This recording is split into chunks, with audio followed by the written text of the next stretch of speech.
Audi's Quattro division never let us have the giant killing, all-wheel drive RS3. Too sophisticated for the US, they said. Too European. And we only make it as a Sportback. That's hatchback to you. You wouldn't like it. You're more SUV kind of people. Others, those in Quattro's special we like you countries, bought the RS3 and constantly raved about it, insisting its handling made the Mercedes-AMG A45 look ponderous, because, well, it is. Its packaging was terrific, and the noise, they said. The noise. Over and over, the noise. But ex-Lamborghini president Stefan Winkelmann is now the boss, and he's brought with him a worldview that Quattro GmbH never had. And despite being busy changing the letterhead to Audi Sport, Winkelmann found time to think about America. And he must like us because he's moved us to the top of the list.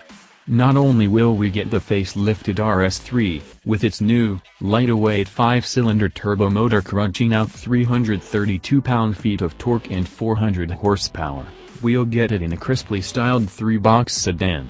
And we'll get it first, before even Germany, where it's built.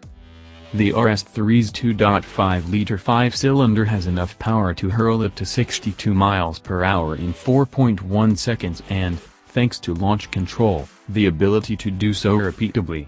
It's coming with a 155 mph top speed that can be raised to 174. It's coming with limpet grip from a rear-biased all-wheel drive system. It's coming with a 7-speed dual-clutch transmission, and don't ask for a stick shift, because they haven't bothered to engineer one. It's coming standard, for the US, with constantly variable magnetic ride dampers, which replace the base fixed-rate steel spring and damper setup. But more than anything else, the RS3 sedan is coming here with that engine. It starts with a sharp brap as it spins to around 4,000 revolutions per minute, and then a pop and bang that will wake the neighbors. And that's in the quieter default mode. It's like an angry man who always wakes up looking for a fight and, finding he can't get one, barks out the last word anyway. Except it never really goes quiet. It goes less loud, but not quiet. Quiet is not in the repertoire. The engine is what dominates this car, and the noise dominates the engine. It's always there, always threatening, menacing, bellowing, barking, or popping and burbling.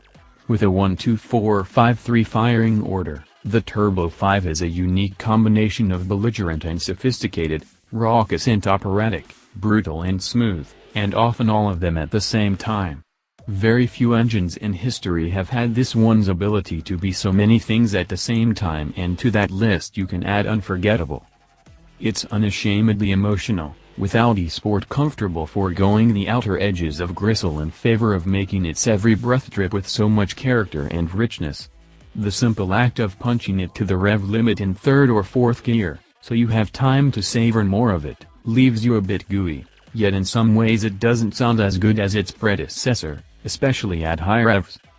The engine's flat torque and power curves mean its delivery doesn't feel linear, because it isn't, and you can smack into the limiter when you think you're still about 1,000 revolutions per minute short of it, particularly in the middle gears.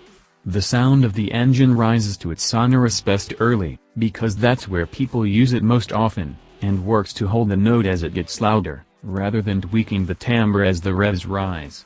But that's one of